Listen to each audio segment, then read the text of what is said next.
నిన్నటి రోజు మనము ధర్మరాజు బ్రాహ్మణులకు వారి వెంట అరణ్యవాసం వచ్చినటువంటి అనేక మంది బ్రాహ్మణులకు ఏ విధంగా అన్న సంతర్పణ చేయాలా అనేటువంటి ఉద్దేశంతో మీకు ఈ అన్న పానీయాలను నేను అందించలేకుండా పోతున్నాను అన్నప్పుడు దౌమ్యుడు అనేటువంటి పురోహితుడు, పాండవుల యొక్క పురోహితుడు ఆయన ఈ సకల చరాచర సృష్టికి కూడా అన్నాన్ని ఔషధాన్ని ఇచ్చేటువంటి సూర్యచంద్రులు ఉన్నారు. సూర్యోపాసన ద్వారా మనము బ్రాహ్మణుల యొక్క ఆహారాన్ని ఆకలిని మనం తీర్చొచ్చు అని చెప్పేసి సూర్య ఉపాసన చేయమని చెప్పి దాదాపుగా 108 మంత్రాలు చెప్పడం అనేటువంటి జరిగింది. ఆయనకు ఉండేటువంటి అనేక పేర్లు. ఎందుకంటే సూర్యుడు నమస్కార ప్రియుడైన, ఎందుకంటే మనం కృతజ్ఞత ఆయనకి ఇవ్వాలి. ఆయన లేకుండా పోతే సృష్టి లేదు. మనకెవరికి పంటలు పండవు, వెలుగు రాదు, వర్షాలు రావు, ఏవీ రావు ఆయన లేకుండా పోతే. ఆయన్నే ప్రత్యక్ష నారాయణుడు అని కూడా అంటారు మనం. కాబట్టి ఆ సూర్య చంద్రులు మనకు ఉండడం వల్లనే ఈరోజు ఈ గ్రహాలన్నీ తిరుగుతూ ఉన్నాయి. ఈ భూమి అంతా కూడా తిరుగుతూ ఉంది, సూర్యుని చుట్టూ తన చుట్టూ తిరుగుతూ ఉంది. దీనికంతా సూర్యుడే ఆధారం. సూర్యుడు అనేటువంటి వాడు ఒక కేంద్ర బిందువు అనేది లేకుండా పోతే ఈ సృష్టి ఏమవుతుందంటే అతలాకుతలమైపోతుంది, ఏముండదు. కాబట్టి అట్లాంటి సూర్య భగవానునికి మనము రోజు కూడా అర్ఘ్యము విడిచల్లా. అంటే ఈ బ్రాహ్మణులు వాళ్ళైతే లేదా మిగతా వాళ్ళైతే నమస్కారం చేయాలి కనీసం, లేదా నవగ్రహ స్తోత్రాన్ని చెప్పుకుంటే కూడా మంచిది. సూర్యాయ సోమాయ మంగళాయ బుధాయ చ గురు శుక్ర శనిభ్యస్య రాహువే కేతువే నమః అని చెప్పేసి ఒక 9 సార్లు చెప్పుకున్నా కూడా అన్ని నవగ్రహాలకి కూడా మనం పూజ చేసినట్టుగా ఉంటుందన్నమాట. కాబట్టి సూర్యునికి అది కృతజ్ఞత తెలియచేయాలి. ఎందుకంటే ఆయన ఎంతో మనకి ఇస్తున్నాడు, మనం ఆయనకి ఇస్తుండేది చాలా తక్కువ. ఒక నమస్కారానికి మాత్రమే అతను పొంగిపోతాడు. ఎందుకంటే సత్పురుషులు అట్లాగే ఉంటారు, చిన్న దానికే వాళ్ళు పొంగిపోతారు అన్నమాట. అంత ఇది ఉంటుంది వాళ్ళకి, గుర్తుపెట్టుకోరు అన్నమాట. కాబట్టి మనము కృతజ్ఞత చేయాలా అని చెప్పేసి మనకు మహాభారతం చెప్తుంది. ఎవరికైనా కృతజ్ఞత అనేది విశేష ధర్మాల్లో ఒకటి. విశేష ధర్మాల్లో కృతజ్ఞత మొట్టమొదటిది అనమాట. ఆ కృతజ్ఞత లేనటువంటి వాడు మనిషే కాదు. ఇంకా చేసిన మేలు ఎప్పుడు కూడా మరవకూడదు. ఎవరైనా మనకు ఒక మేలు చేశారంటే వాళ్ళకు వీలైతే తిరిగి ఉపకారం చేయడానికి ప్రయత్నం చేయాలి వాళ్ళ కష్టంలో ఉన్నప్పుడు. లేదా మన దగ్గర లేదనుకోండి, వాళ్ళకు చేతులు ఎత్తి నమస్కరించాలి. ఆ రోజు మీరు చేయడం వల్లనే ఈరోజు మేము ఈ స్థాయిలో ఉన్నాము. ఆ రోజు మీరు చెప్పకుండా పోయింటే మేము ఈ స్థాయిలో ఉండేటువంటి వాళ్ళం కాదు. ఆ రోజు సహాయం చేయకుండా పోయింటే మేము ఈరోజు ఉండేటువంటి వాళ్ళం కాదు అనేటువంటిది మనలో రావాలి. ఈరోజు కృతజ్ఞత ఎక్కడుంది చెప్పండి? తల్లిదండ్రులు ఎంతో కష్టపడి పిల్లల్ని పెంచుతారు, కృతజ్ఞత ఉందా వాళ్ళకి? టీచర్లు ఎంతో కష్టపడి విద్యార్థులను గొప్పవాళ్ళుగా సంస్కరిస్తారు, మరి సంస్కారమే లేదే మరి వాళ్ళలో. కాబట్టి ఈ కృతజ్ఞత ఇలాంటి విలువలు మనిషిలో వెళ్ళిపోయినాయనుకోండి, సమాజంలో వెళ్ళిపోయినాయనుకోండి, మనం జంతువుల కంటే ఈ హీనంగా బ్రతకాల్సి వస్తాను. తెలుసో లేదో మీకు. నేను ఈరోజు న్యూస్ పేపర్లో చదివి ఆశ్చర్యపోయాను. ఇప్పుడు జపాన్లో ఒక వ్యక్తి ఉండేటువంటి వాడంట, సైంటిస్ట్. సైంటిస్ట్ ఉంటే ఆయనకి ఒక శిష్యుడు, ఆయన దగ్గర ఉండేటువంటి ఒక చిన్న శాస్త్రవేత్త ఒక కుక్క పిల్లని ఇచ్చిపోయినాడంట. సరే అని చెప్పేసి ఆ కుక్క పిల్లని ఆయన పెంచుకున్నాడంట. సో ఈ సైంటిస్ట్ కాబట్టి ఎన్నో చోట్ల తిరగాల్సి వస్తుందన్నమాట ఆయన.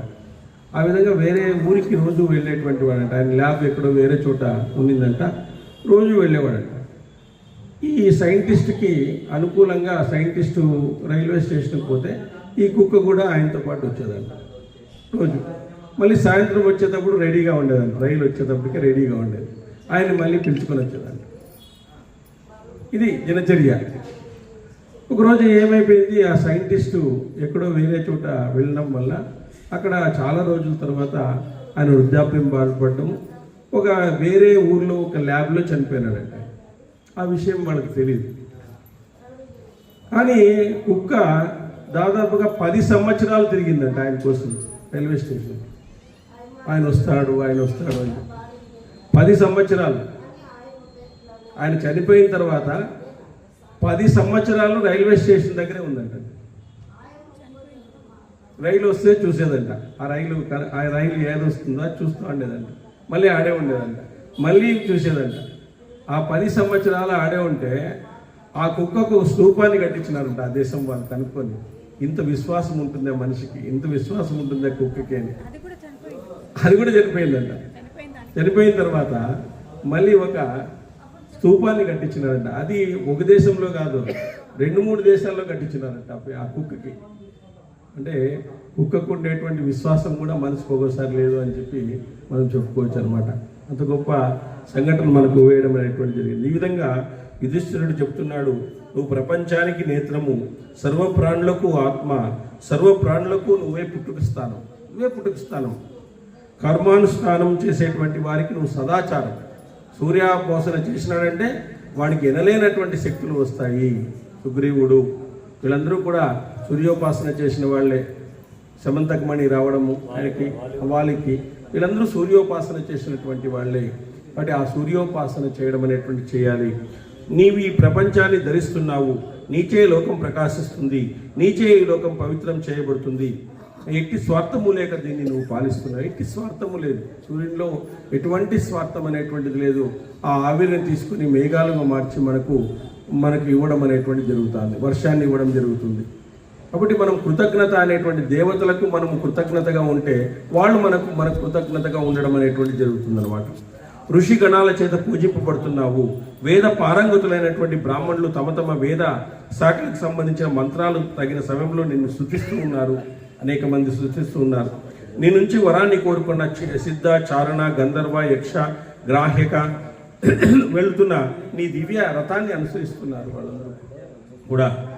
కాబట్టి ఈ విధంగా అనేక మంది నిన్ను పూజించి వాళ్ళు గొప్పవాళ్ళు అవుతున్నారు అని చెప్తున్నాడు.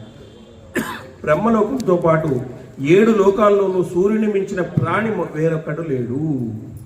సూర్యుని మించినటువంటి దైవము మనకెవరూ లేదు అని చెప్తున్నారు. తేజోవంతమైన ఇతర ప్రాణులు ఎన్ని ఉన్నా వానికి నీ వంటి ప్రకాశం కానీ ప్రభావం కానీ లేదు. సూర్యునికి ఉండే ప్రభావం కానీ ప్రకాశం కానీ ఉందా ఎవరికన్నా కూడా? ఎవరికి లేదు. సూర్యుడు ఎంత ప్రభావం చేస్తాడు సమాజాన్ని, మన శీతోష్ణ స్థితిని, మన యొక్క క్లైమేట్ని, ఇదన్నిటిని కూడా సమం చేసేటువంటి వాడు ఆయనే. ఆయన ఒకే చోటు ఉన్నాడు అనుకోండి, భస్మీపటలం అయిపోతుంది అక్కడంతా కూడా. ఆయన తిరుగుతూ ఉన్నాడు కాబట్టి అక్కడక్కడ ఎండలు, అక్కడక్కడ చలి, ఇట్లా ఈ విధంగా ఎంతో ప్రభావితం చేస్తాడు. సూర్యరశ్మి రాకుండా పోయినామనుకో మనం అల్లాడిపోతాం అనమాట. అసలుకి 2-3 రోజులు సూర్యరశ్మి రాలేదనుకో మనకు రోగాలు కూడా పోతాయి. డి విటమిన్ కూడా అందులో నుంచే వచ్చేది. సూర్యరశ్మి నుంచే మనకు డి విటమిన్ వస్తుంది. ఆ డి విటమిన్ ఎముకలకు చాలా ఇదనమాట. రికెట్స్ అనే వ్యాధి రాకుండా కాపాడుతుంది, మనకు ఎముకల వ్యాధి రాకుండా కాపాడుతుంది. దాదాపుగా ఒక అర్ధగంట మనము మన ఉదయంలో ఉండేటువంటి ఎండను మనం పీల్చుకుంటే అసలు సర్వరోగాలు రావని చెప్తారు చూడండి. కాబట్టి ఆ విధంగా జ్యోతిష్సులన్నీ నీయందే ఉన్నాయి. సర్వ జ్యోతిష్సులకు అధిపతివి నీవే. సత్వము, సత్యము అనే సాత్విక భావాలు నీలో ఉన్నాయి. సత్వము, తర్వాత సత్వము అండ్ సత్యము నీలో ఉంది. సత్వము అంటే మంచి గుణం, అంటే కృతజ్ఞత అనేటువంటి గుణము నీలో ఉంది. ఆ కృతజ్ఞత అనేటువంటి గుణం ఉండడం వల్లే ఈరోజు మనము ఆ సూర్య భగవానుని మనము ఇది పూజిస్తున్నాం అన్నమాట. కాబట్టి నీ తేజస్సుతే విశ్వకర్మ చేసిన సునాభవం అనేటువంటి చక్రము చేత సాంగధ్వజుడైన శ్రీహరి అసురుల గర్వాన్ని నాశనం చేశాడు. చూడండి, నీ తేజస్సుతే విశ్వకర్మ చేసినటువంటి సునాభవము అనే చక్రము చేత సార్వధనుడైనటువంటి శ్రీహరి అసురుల గర్వాన్ని నాశనం చేసినాడు. అంటే శ్రీహరికి ఒక ఆయుధాన్ని కూడా నువ్వు ఇచ్చినావు, అసురుల గర్వాన్ని అణచడానికి ఇచ్చినావు. కాబట్టి నువ్వు ఎంతో గొప్పవాడివి. కాబట్టి నువ్వు గ్రీష్మ ఋతువులో నీ కిరణాల చేత సమస్త ప్రాణుల యొక్క సర్వ ఔషధి రసాల యొక్క తేజస్సును స్వీకరించి మళ్ళా వర్ష ఋతువులో విడుస్తున్నావు. చూడండి, గ్రీష్మ ఋతువులో సముద్రాలన్నీ కూడా ఆవిరి అంతా కూడా పీల్చుకుంటుంది. సూర్యుడంతా ఆవిరిని పీల్చుకొని తర్వాత వర్ష ఋతువులో దాన్నే వర్షంగా మళ్ళీ మనకి ఇవ్వడం అనేటువంటిది జరుగుతుంది. ఇది ఎవరిస్తారు? మరి దేవుడు లేడు అని ఎట్లా అంటాం మనం? చెప్పండి. ఇవన్నీ మనం చేస్తున్నామా? ఏమన్నా వర్షం వచ్చేది మనం ఏమన్నా చేస్తున్నామా? చెప్పండి. ఎంత ఎంత ఇర్రెగ్యులర్స్. ఒక శక్తి అనేటువంటిది మనల్ని నడిపిస్తుంది అనేటువంటిది మనం గుర్తించలేకుండా పోతే మనకేం ప్రయోజనం? చెప్పండి. సకల చరాచర సృష్టిలో మనల్ని అందరినీ నడిపించేటువంటి ఆ శక్తిలో కొంత భాగమే మనలో ఉంది. అందువల్లే మనం చైతన్యపూరితంగా ఉంటున్నాం ఈరోజు. లేకపోతే మనం పడిపోయేటువంటి వాళ్ళు, మనలో ఉండేటువంటి అన్ని పడిపోయేటువంటి. సో అట్లాంటి ఆత్మ యొక్క శక్తిని మనము దిగ్నీకృతం చేసుకోవాలి. ఈ మంత్రాల ద్వారా, ఉపాసనల ద్వారా, తపస్సు ద్వారా, ధ్యానం ద్వారా, ధర్మం ద్వారా, సత్యం ద్వారా మనము మన ఉపాసన ద్వారా ఆ ఆత్మ జ్ఞానం, ఆ ఆత్మ అనేటువంటి దాన్ని మనము ప్రచోదనం చేసుకోవాలి. ఆ ప్రచోదనం ఎప్పుడైతే చేసుకుంటామో అప్పుడు మనకు మన యొక్క కర్మబంధం అనేటువంటిది తెగిపోతుంది. అంతవరకు కర్మబంధం అనేటువంటిది తెగిపోదు. కాబట్టి అలాంటి ఆత్మజ్ఞానాన్ని పొందాలనేటువంటిదే మనకు భారతం చెప్తుండేటువంటి అత్యుత్తమైనటువంటి రహస్యం ఇక్కడ. అదేవిధంగా నిత్యము వర్ష ఋతువునందు నీ కిరణాలు కొన్ని తప్పింపజేస్తాయి, మరికొన్ని కిరణాలు దహింపజేస్తాయి, మరికొన్ని కిరణాలు మేఘాలను ఏర్పరిచి గర్జింపజేస్తాయి, మరికొన్ని కిరణాలు మేఘాల్లో మెరుస్తాయి, మరికొన్ని వర్షిస్తాయి. ఎన్నో రకాలుగా, ఒకరికి ఎండ, ఒకరికి వాన, అనేక రకాలుగా ఆ ఋతువుల క్రమము ఇవన్నీ కూడా అన్నీ మారుతున్నాయి. అన్నీ ఏ విధంగా ఉన్నాయో అలాగే ఉన్నాయి, కానీ మనమే మారుతున్నాం. ఋతువులు అలాగే ఉన్నాయి, సూర్యోదయం అలాగే ఉంది, సూర్యాస్తమయం అలాగా ఉంది, కానీ మనం మాత్రం మారుతున్నాం. ఏమీ మారడం లేదు, ప్రకృతి ఏమీ మారడం లేదు, మనం మాత్రమే మారుతున్నాం. వాటి పట్ల మన యొక్క భావన అనేటువంటిది ఈరోజు మారుతూ ఉందన్నమాట. కాబట్టి చల్లగాలులతో బాధపడుతున్నటువంటి లోకాన్ని నీ కిరణాలు సుఖపెట్టినట్లు అగ్ని కానీ, వస్త్రాలు కానీ, కంబళ్ళు కానీ సుఖపెట్టలేవు. చూడండి, ఈరోజు ఎవరు సుఖపెడుతున్నారు? ఓజోన్ లేయర్ అని చెప్పేసి మనకు 16 కిలోమీటర్ల దూరంలో ఉంటుంది. అది సూర్యకిరణాలని వర్టికులర్గా పడకుండా మన మీద చేస్తూ ఉంది. అదిగిన సక్రమంగా సూర్యకిరణాలు అట్లే పడినాయనుకో మనకంత స్కిన్ క్యాన్సర్ వస్తుంది. ఇప్పుడే పర్యావరణం వల్ల స్కిన్ క్యాన్సర్స్ వస్తున్నాయి. ఫ్రిడ్జెస్, ఏసీస్ వల్ల మనకు క్యాన్సర్ వస్తుంది. అవి విడిచేటువంటి వాయువుల వల్ల ఓజోన్ లేయర్కి తూట్లు పడుతున్నాయి.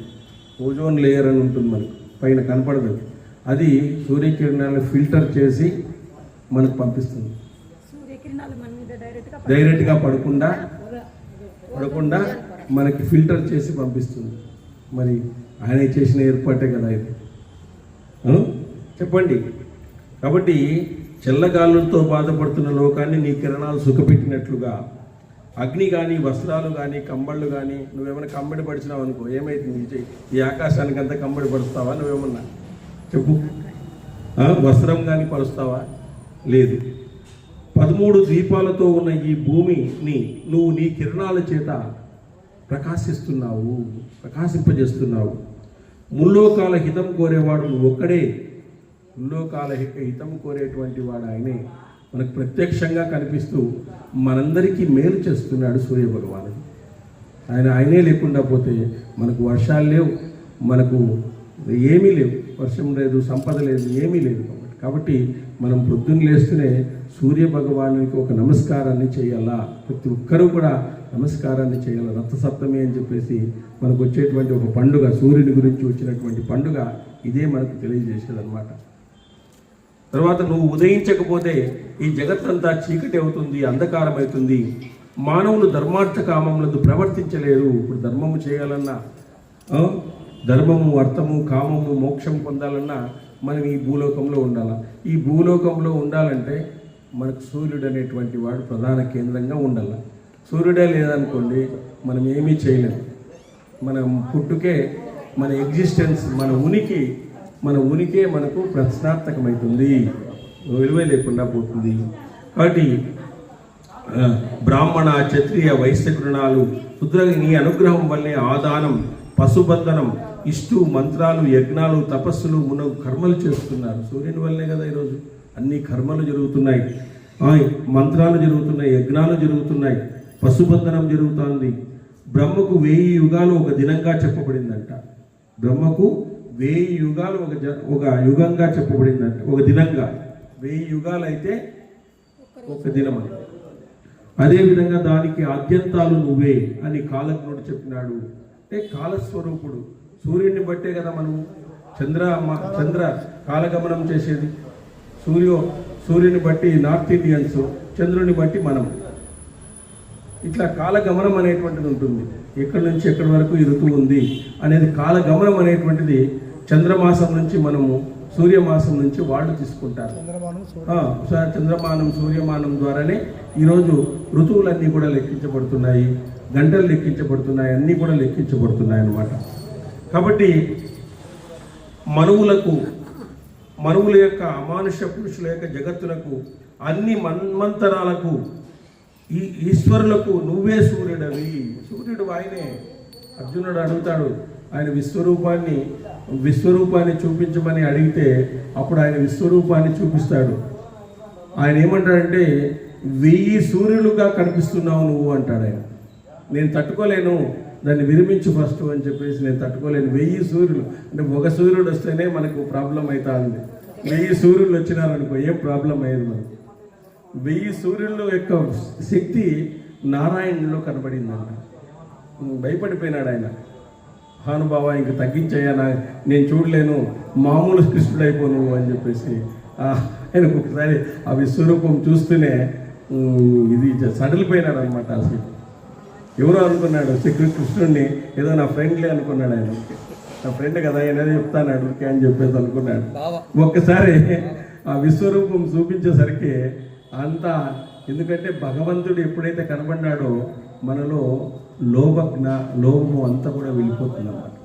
చూడండి, భగవంతుడు రాయబారానికి పోతే కృష్ణుడు ఏమీ మాట్లాడదు, ఊరికి కూర్చున్నాడు. అంటే భగవంతుని చూస్తూనే మనలో ఉండేటువంటి అహంకారము, మనలో ఉండేటువంటివన్నీ తగ్గిపోతాయి అన్నమాట. భగవంతుని స్మరణ చేస్తేనే తగ్గిపోవాలి యాక్చువల్గా చెప్పాలంటే. ఇంకా భగవంతుడినే చూస్తే తగ్గిపోతాయి. భగవంతుడినే చూసినప్పుడు మనకు తగ్గిపోతాయి. ఆయన అక్కడ కూడా విశ్వరూపాన్ని చూపించినాడు సంజయునికి. తర్వాత ధృతరాష్ట్రునికి కళ్ళు ఇచ్చి చూపించినాడు. వీళ్ళంతా చూసినారు, మిగతా వాళ్ళంతా పడిపోయినారు. వాళ్ళు ముగ్గురే చూసిండేది, మిగతా వాళ్ళు ఆ రూపం పెరిగేసరికి అందరూ పడిపోయినారు కిందికి. కాబట్టి ఆ విధంగా భగవంతుడిని మనము అనుకుంటాము, ఆయన చూడలేము, ఆ వెలుగుని చూడలేము, ఆ ఈశ్వర శక్తిని మనం చూడలేము, ఆ యొక్క శక్తి, ఆ ప్రచోదన శక్తిని మనం చూడలేము. ఒక సూర్యుడినే మనం ఎండాకాలంలో చూడలేము. ఆయన ఈ గ్రీష్మ ఋతువులో ఎన్ని ఇబ్బందులు పడినాం లాస్ట్. ఇప్పుడు చల్లగా అయింది. లాస్ట్ మంత్ మనం చూసింటే చెప్తా అండి, ఒక చోట 54 డిగ్రీలు 55 డిగ్రీలు పెరిగి ఎంత అవస్థపడినారు ప్రజలు. కాబట్టి సృష్టి సంహార కాలము, ప్రళయకాలము సమీపించినప్పుడు నీ నుంచి వెలువడే సంవాగ్ని ముల్లోకాలను భస్మం చేసి నీ యందు వెలుగొందుతుంది. ఆయన అగ్ని ప్రచోదనం చేస్తాడు. ఆ అగ్ని అంతా కూడా నీటిలో కలిసి నీరంతా వచ్చి ఈ భూగోళాన్ని ముంచేస్తున్నారు. అంతే, అదే ప్రళయం మొత్తం అంతా కూడా. ఆ విధంగా ప్రళయం అనేటువంటి సృష్టించే దాంట్లో నీ యొక్క ప్రధాన పాత్ర ఉంది. నీ కిరణాల నుంచి ఉత్పన్నమైన అనేక వర్ణాలు గల ఐరావతాది మహామేఘాలు, పిడుగులు సమస్త ప్రాణికోసిని సంహరిస్తాయి. నిన్ను నువ్వు 12 విధాలుగా విభజించుకుంటావు. 12 ఆదిత్యులు అంటారు. 12 ఆదిత్యులు వీళ్ళే 33 కోట్ల దేవతలు. అంటే 33 మంది సమూహం మనకు. అశ్విని దేవతలు, అష్టవసువులు, 12 ఆదిత్యులు, వీళ్ళే 33 మంది మనకు. వీళ్ళే ప్రపంచాన్ని మొత్తం ఈ సమస్త దీన్ని ఈ లోకాన్ని నడుపుతున్నటువంటి వాళ్ళే. కాబట్టి ఆ విధంగా 12 ఆదిత్యుల స్వరూపంలో ముల్లోకాలను ఒక సముద్రంగా గ్రహించి నీ కిరణాలతో సృష్టింపజేస్తున్నావు. కాబట్టి నువ్వు ఇంద్రుడవు, రుద్రుడవు, విష్ణుడవు, ప్రజాపతివి, అగ్నివి, నువ్వు సూక్ష్మ మనస్సువి, నువ్వు వ్యాపకుడివి, నువ్వు శాశ్వతమైన బ్రహ్మవి అని మనం తెలుసుకోవచ్చు.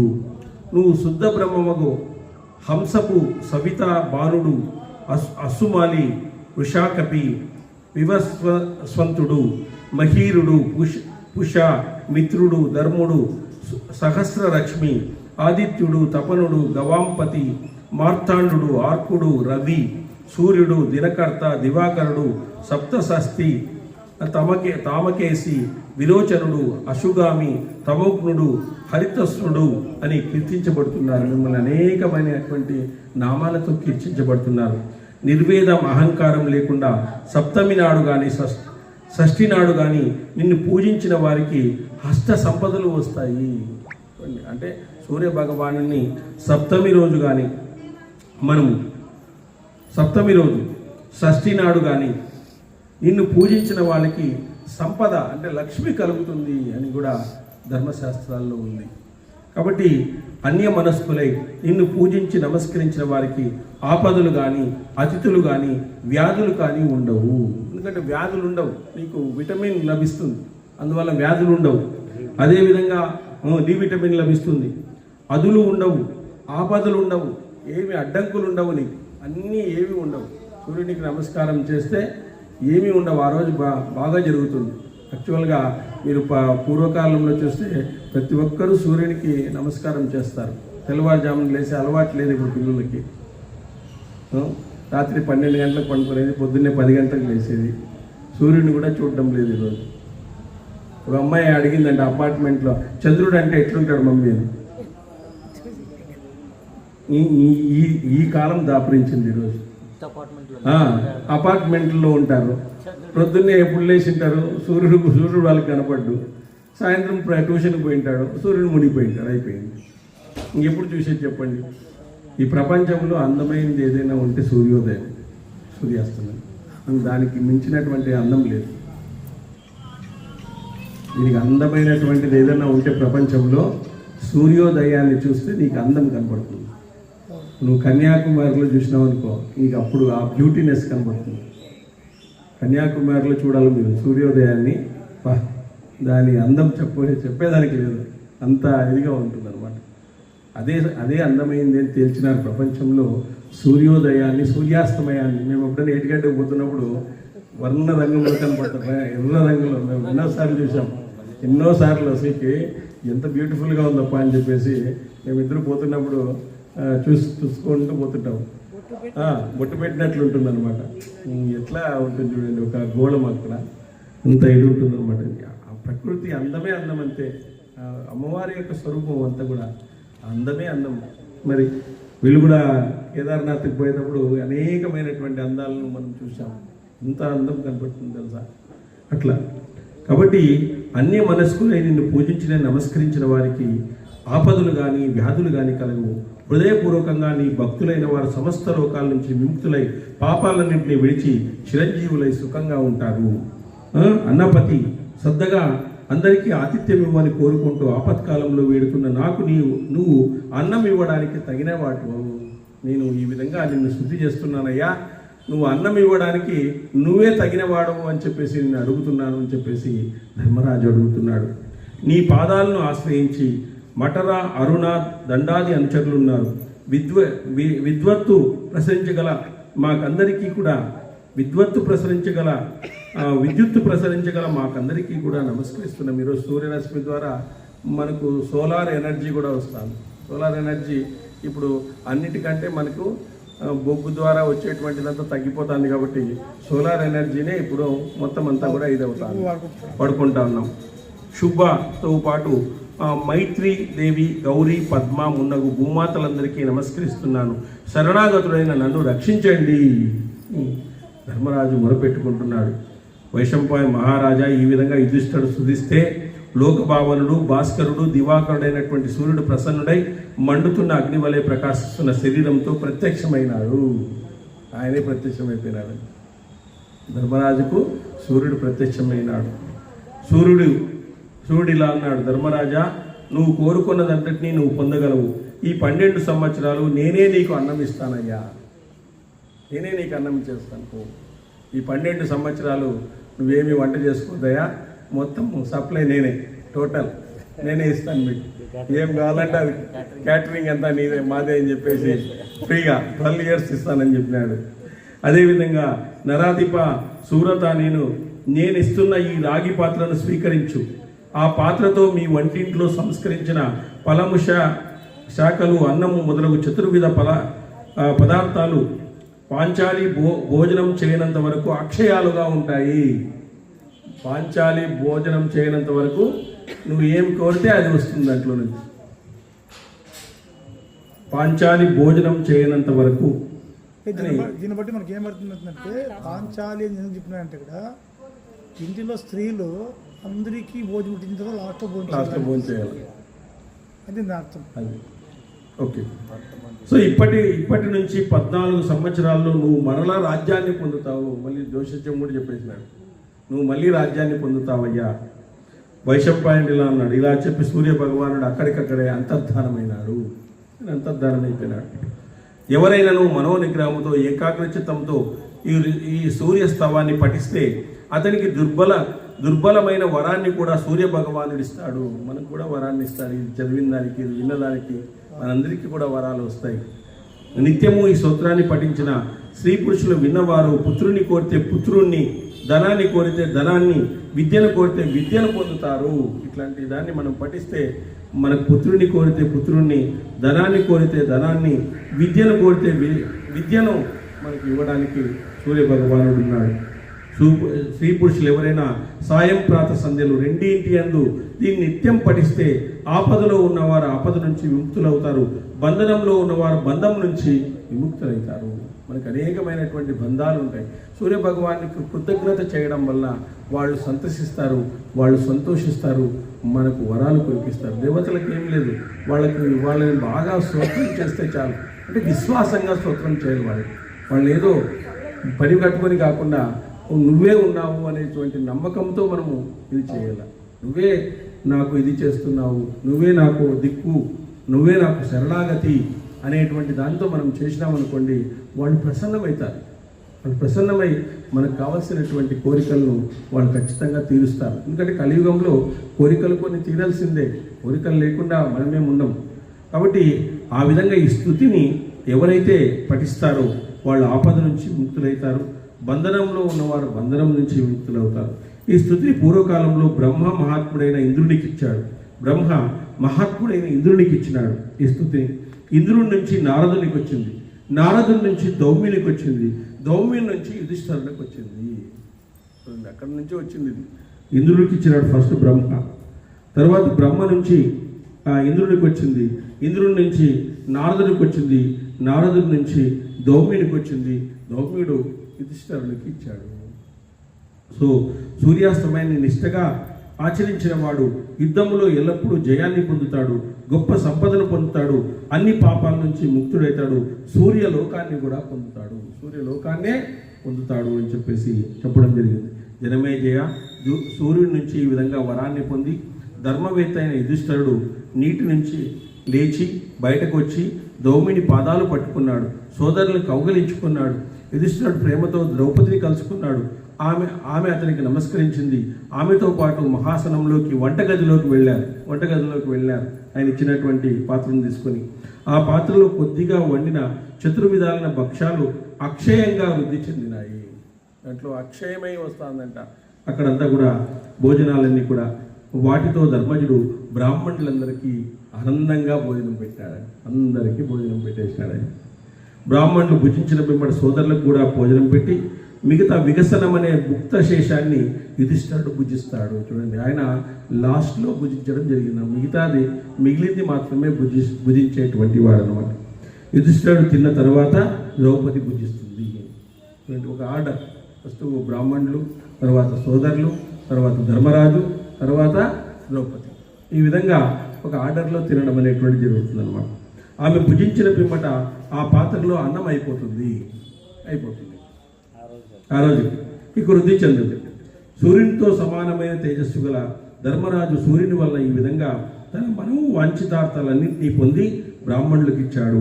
ఆయా తిథి నక్షత్ర పర్వాల్లో చేయదగిన యజ్ఞ సంబంధ కర్మలు పురోహితులు ముందుండగా విధి మంత్ర ప్రమాణపూరితంగా అన్నీ కూడా అక్కడ జరుగుతున్నాయి. సో ఈ విధంగా అనంతరం స్వస్తి వాక్యం పలికినటువంటి బ్రాహ్మణ సముదాయంతో దౌమ్యుడు పాండవులు అక్కడి నుంచి కామ్య కవచానికి వెళ్ళారు. కామ్య కవచం వైశంపాయనుడు ఇలా అన్నాడు. పాండవులు అరణ్యానికి వెళ్ళారు. హితము ఉపదేశించిన విదురునిపై ధృతరాష్ట్రుడు కుపితుడొకట. నెక్స్ట్ ఇక్కడి వరకు సూర్యోపాసన, సూర్యుడు మరి అక్షయ పాత్ర ఇవ్వడము, మరి బ్రాహ్మణులకు పెట్టడము, ఇవన్నీ కూడా జరిగింది. తర్వాత ఇప్పుడు హితము ఉపదేశించిన విదురునిపై ధృతరాష్ట్రుడు కుపితుడొకట. ధృతరాష్ట్రుడు తిడుతున్నాడంట విదురుణ్ణి. పాండవులు అరణ్యానికి వెళ్ళారు. ప్రజ్ఞాచక్షువు అంబికానందుడైనటువంటి ధృతరాష్ట్రుడు మనస్తాపం పొందాడు. ధర్మజుడై లోతైన బుద్ధి గల విదురునితో సుఖాసీనుడై ఇలా అన్నాడు. విదురా, శుక్రాచార్యుని బుద్ధి వలె నీ బుద్ధి నిర్మలమైంది. నువ్వు సూక్ష్మాతి సూక్ష్మమైన ధర్మాన్ని ఎరిగినవాడు. నువ్వు అందరి పట్ల సమదృష్టి కలిగినటువంటి వాడు. కౌరవ పాండవులు ఇద్దరికీ నువ్వు గౌరవించదగిన వాడు. అందువల్ల పాండవులకు నాకు హితమైంది ఏదైనా ఉంటే చెప్పు. మళ్ళీ అడుగుతున్నాడు, పాండవులకు నాకు రెండు హితమయ్యేటువంటిది ఏదైనా ఉంటే చెప్పు అన్నాడు. విదురా, ఇప్పటి ఈ దశలో మన కర్తవ్యం ఏమిటి?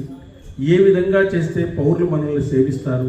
పాండవులు సమూలంగా మనల్ని పెకిలించకుండా ఉండాలంటే ఏం చేయాలి?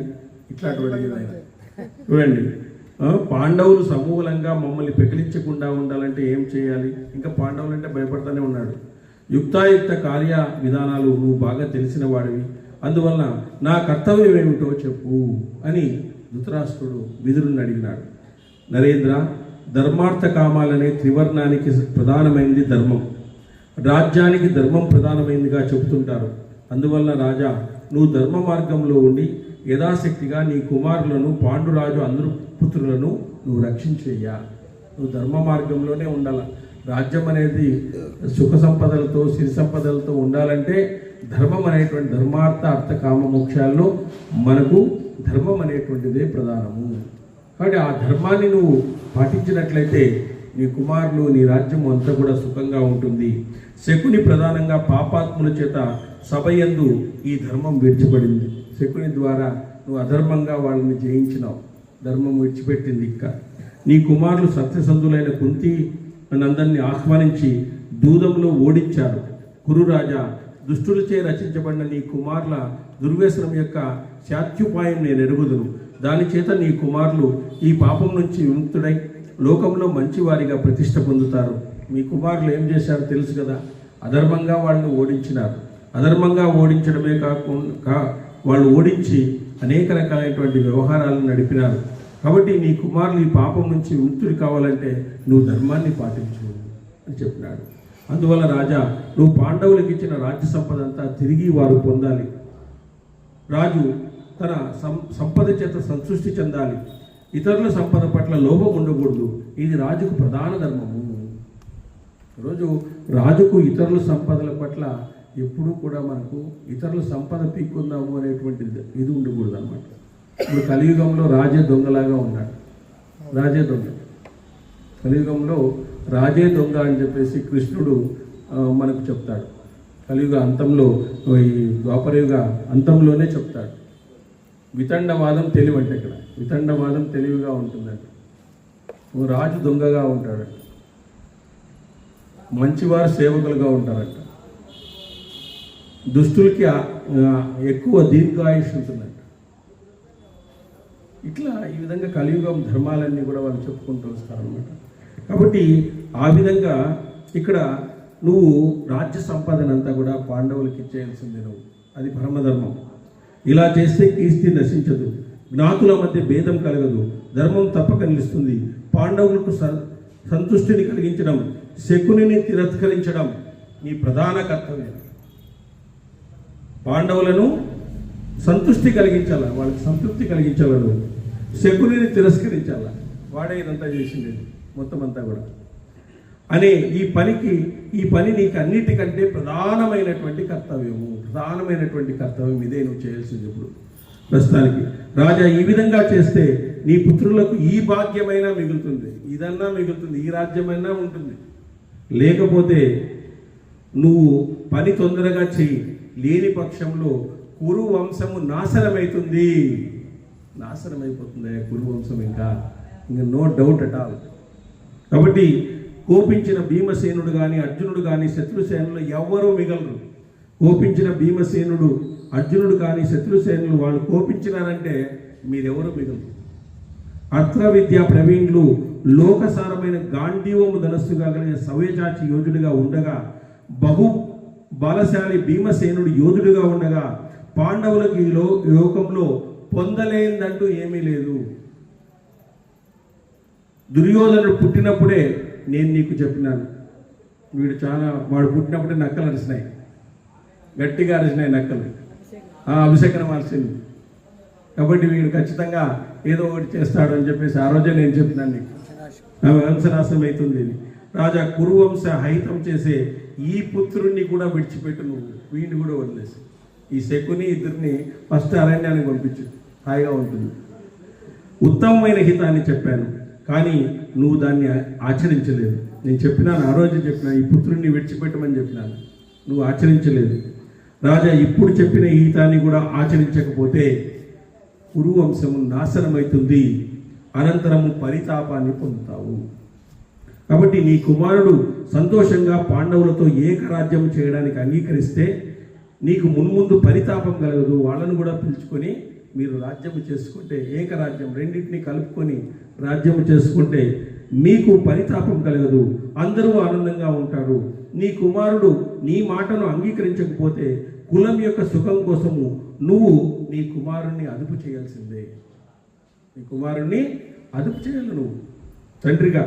రాజా వంశానికి హైతుడైనటువంటి దుర్యోధన్ని నిగ్రహించి పాండుపుత్రుడైన ధర్మరాజును రాజ్యాధిపత్యంలో నియోగించి అజాతశత్రువైన ధర్మరాజు రాగద్వేషాలు లేకుండా ధర్మంగా ఈ భూమిని పరిపాలిస్తాడయ్యా. కాబట్టి దుర్యోధన్ని తొలగించి ధర్మరాజును ఆహ్వానించు. ఆయన ధర్మంగా అజాతశత్రువుగా రాగద్వేషాలు లేకుండా మన రాజా నువ్వు ఇలా చేస్తే భూమండలంలో రాజులంతా వైశ్యుల వలె మన కౌరవులకు బహుమానాలు తెచ్చిస్తారు. నువ్వు ఈ విధంగా చేసినావనుకో బహుమానాలు తెచ్చిస్తారు. దుర్యోధనుడు, శకుని, సూతపుత్రుడు, కర్ణుడు ప్రీతితో పాండవులను సేవించాలి వీళ్ళందరూ కూడా. ఇప్పుడు దుశ్శాసనుడు, ద్రౌపది, భీమసేను సభాప్రభువులు క్షమించమని కోరాలి. దుశ్శాసనుడు వెళ్ళి ద్రౌపది కాళ్ళు పట్టుకోవాలా, క్షమించమని కోరాలి. నువ్వు యుధిష్ఠిరుని ఊరడించి గౌరవించి రాజ్యాధిపత్యంలో ప్రతిష్ఠించు. కాబట్టి రాజా హితాన్ని అడిగిన నీకు మరొకటి చెప్పగలను, విను. ధృతరాష్ట్రుడు ఇలా అన్న, విదురా, ఈ సభలో నువ్వు పాండవుల గురించి నన్ను గురించి చెప్పిన ఈ మాటలు పాండవులకు హితంగాను నీ కుమారులకు అహితంగాను ఉన్నాయి. అందువల్ల నా మనసు వీటన్నిటిని స్వీకరించడం లేదు. మళ్ళీ ధృతరాష్ట్రుడు, నువ్వేం చెప్పినా నేను స్వీకరించడం లేదు, యథాతథ డిటో. ఇప్పుడు ఈ విషయం నిశ్చయం అవుతుంది. నువ్వు పాండవుల హితాన్ని కోరి చెప్తున్నావు, నా హితాన్ని కోరి చెప్పడం లేదే. నువ్వంతా పాండవులకు ఫేవర్గా చెప్తున్నావు, నువ్వు నాకేమైనా దీంట్లో ఏమీ నచ్చలేదు నువ్వు చెప్పింది అని నేను భావిస్తున్నాను. పాండవుల కోసమై నా పుత్రుణ్ణి నేను వదులుకోను. మోహం సందేహం లేదు. పాండవులు కుట్ట నా పుత్రులే, కానీ దుర్యోధనుడు నా దేహం వల్ల జన్మించిన వాడు. చూడండి, దుర్యోధనుడు నా దేహంతో జన్మించినటువంటి వాడు. సమత్వాన్ని దృష్టిలో ఉంచుకుని ఇతరుల కొరకు తన దేహాన్ని విడిచిపెట్టమని ఎవరు చెప్తారు? నాకు పుట్టిన కొడుకు అయ్యావా అతను? వాళ్ళు వీళ్ళని ఒకటే ఎట్లా అంటావు నువ్వు? నా కొడుకుని నేను ఎట్లా వదులుకుంటాను? నేను పుత్రమోహం, పుత్రకాంక్ష. విదురా, నీ పట్ల నాకు ఎక్కువ గౌరవం ఉంది, కానీ నువ్వు నాకంత కుటిలమైన ఉపదేశాన్ని చేస్తున్నావు. మంచి చేస్తే కుటిలం. నువ్వు స్వేచ్ఛగా వెళ్ళవచ్చు, ఉండవచ్చు, నీ వల్ల ప్రయోజనం లేదు. కులటాయన స్త్రీ ఎంత అనుసరించినా యజమాన్ని విడిచిపెడుతుంది కదా. నువ్వు కుటిలమైన ఉపదేశాన్ని చేస్తున్నావు. నువ్వు స్వేచ్ఛగా వెళ్ళవచ్చు, ఉండవచ్చు, నీ వల్ల నాకేం ప్రయోజనం లేదయ్యా. ఎట్లా? స్త్రీ ఎంత అనునయించినా కుటిలైన స్త్రీ, తిరిగే అలవాటు పడిన స్త్రీ ఎప్పటికైనా యజమాన్ని వదిలేసి వెళ్ళిపోతుంది. అట్లే నువ్వు వెళ్ళవచ్చు, ఉండవచ్చు, ఉంటే ఉండపోతావు. వైశంపాయనుడు అన్నాడు, జనమేజయ, ఇంత మాత్రమే పలికి ధృతరాష్ట్రుడు హఠాత్తుగా లేచి అంతఃపురంలోకి వెళ్ళాడు. పిమ్మట విదురుడు ఇక ఈ కురువంశం నిలవదు అనుకుంటూ పాండవులున్న చోటకు వెళ్ళిపోయినాడు. వద్దే వీళ్ళు సహవాసమే వద్దు, ఎట్లా పొమ్మంట అన్నాడు. కాబట్టి మీతో ఉండేది వద్దు, ఏమీ వద్దు, హాయిగా పాండవుల దగ్గర ఉన్నాం, హాయిగా ఉంటుంది. ఆయన చేయ పాత్ర కూడా తీసుకున్నాడు. ఇంకా మాకేం భోజనానికి ఏం ప్రాబ్లం లేదు, ఇంకా హాయిగా ఉన్నాం అనేక విషయాలు మాట్లాడుకుంటూ అని చెప్పేసి పాండవులు ఉన్న చోటుకి వెళ్ళిపోయినాడంట విదురుడు. యదక్షర పదపృష్టం మాత్రాహీనం తేద్భవే తత్సర్యం క్షమ్యతాదేవ నారాయణ నమోస్తుతే.